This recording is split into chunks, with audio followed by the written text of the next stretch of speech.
দর্শক, এই মুহূর্তের সবথেকে বড় খবর, এবার পশ্চিমবঙ্গে লড়াইয়ের ময়দানে নামতে চলেছে রাহুল গান্ধী অর্থাৎ কংগ্রেস পার্টি।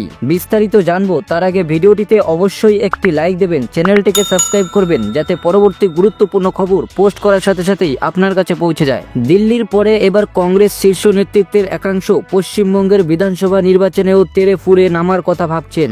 কংগ্রেসের একটা বড় অংশের মতে বারবার আঞ্চলিক দলগুলিকে রাজনৈতিক জমি ছেড়ে দিয়ে কোনো লাভ হচ্ছে না, এমনকি বিজেপির বিরুদ্ধে লড়াইয়েও কোনো সুবিধা হচ্ছে না। একমাত্র উপায় হলো কংগ্রেসের নিজের শক্তি বাড়ানো। তাতে যদি আম আদমি পার্টি বা আঞ্চলিক দলের ক্ষতি হয় তার দায় কংগ্রেসের নয়, কারণ এই আঞ্চলিক দলগুলি কংগ্রেসের রাজনৈতিক জমি কেড়েই ফুলে ফেঁপে উঠেছে। কংগ্রেস সূত্রের খবর, আগামী বছর পশ্চিমবঙ্গের বিধানসভা নির্বাচনের কথা মাথায় রেখে রাহুল গান্ধী বাংলায় রাজনৈতিক কর্মসূচির কথা ভাবতে পারেন। এ বিষয়ে ভাবনাচিন্তা চলছে, এখনও দিনক্ষণ বা খুঁটিনাটি কিছু স্থির হয়নি। কংগ্রেস নেতাদের যুক্তি, কংগ্রেস যথেষ্ট শক্তিশালী না হলে বিজেপির বিরুদ্ধে কোনো বিরোধী জোট মাথা তুলতে পারবে না। তার জন্য কংগ্রেসকে দেশ জুড়ে রাজনৈতিক জমি বাড়াতে হবে। কংগ্রেসকে কেন্দ্র করে বিরোধী জোটের সরকার তৈরি করতে হলে কংগ্রেসকে নিজেকে অন্তত 150-র বেশি লোকসভা আসনে জিততেই হবে। তার জন্য প্রয়োজনে বিজেপির পাশাপাশি আঞ্চলিক দলের বিরুদ্ধেও লড়াই করতে হবে। দিল্লির বিধানসভা নির্বাচনের প্রচারে নেমে রাহুল গান্ধী, প্রিয়াঙ্কা গান্ধী বড়রা কেউ আম আদমি পার্টিকে রেয়াত করেননি। অথচ গত লোকসভা নির্বাচনে কংগ্রেস ও আম আদমি পার্টি দিল্লিতে জোট বেঁধে লড়েছিল। কেজরিওয়াল বিরোধীদের ইন্ডিয়া মঞ্চেরও শরিক। অথচ রাহুল, প্রিয়াঙ্কা দুজনেই নরেন্দ্র মোদী তথা বিজেপির পাশাপাশি অরবিন্দ কেজরিওয়াল ও আম আদমি পার্টিকে আক্রমণ করেছিলেন। কংগ্রেস নেতৃত্বের একাংশের মতে আগামী বছর পশ্চিমবঙ্গের বিধানসভা নির্বাচনেও কংগ্রেস তৃণমূলের বিরুদ্ধে জনমানসে অসন্তোষের ফায়দা পেতে পারে। তার জন্য পশ্চিমবঙ্গে বিজেপির পাশাপাশি তৃণমূলের বিরুদ্ধেও আক্রমণাত্মক হওয়া উচিত। প্রসঙ্গত, রাজ্যে প্রদেশ কংগ্রেস সভাপতি বদলের পরে কংগ্রেস প্রথম দিকে মূলত বিজেপি বিরোধী কর্মসূচি নিয়ে চলছিল, কিন্তু এখন প্রদেশ কংগ্রেস তৃণমূল সরকারের বিরুদ্ধেও প্রয়োজন মতো রাস্তায় নামছে। দিল্লির কংগ্রেসের এক নেতার পাল্টা যুক্তি, বিজেপি দিল্লিতে যে 48টি আসনে জিতেছে তার মধ্যে 13টি আসনে বিজেপি আপের ভোটের ফারাক কংগ্রেসের ভোটের থেকে কম।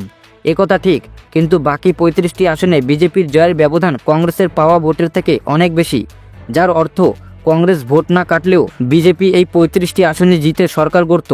কংগ্রেস এবার দিল্লিতে কোনো আসন না জিতলেও গত বিধানসভা ভোটের থেকে 2% বেশি ভোট পেয়েছে।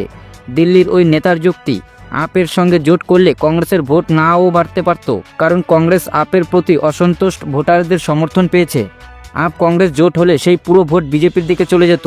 কংগ্রেস সূত্রের যুক্তি, দিল্লিতে শীলা দীক্ষিতের নেতৃত্বে 1998 থেকে 2013 পর্যন্ত 15 বছর সরকার চলেছিল। কংগ্রেস যখন তৃতীয়বার ক্ষমতায় আসে তখনও তারা 40%-রও বেশি ভোট পেয়েছিল, এখন তা 6%-এর ঘরে।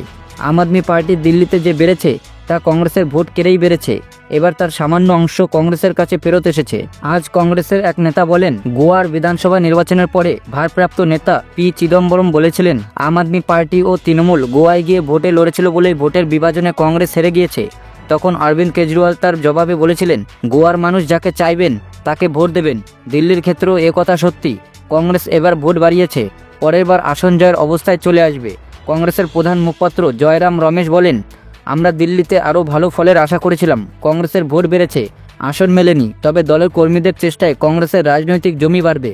2030-এ আবার দিল্লিতে কংগ্রেসের সরকার তৈরি হবে। তো দর্শক, কংগ্রেস বাংলায় লড়তে চলেছে, কংগ্রেস কি ভালো ফল করতে পারবে পশ্চিমবাংলায়? আপনাদের মনে কি প্রশ্ন জাগছে অবশ্যই কমেন্ট করে জানাবেন। ভিডিওটিতে অবশ্যই একটি লাইক দেবেন, চ্যানেলটিকে সাবস্ক্রাইব করবেন যাতে পরবর্তী গুরুত্বপূর্ণ খবর পোস্ট করার সাথে সাথেই আপনার কাছে পৌঁছে যায়।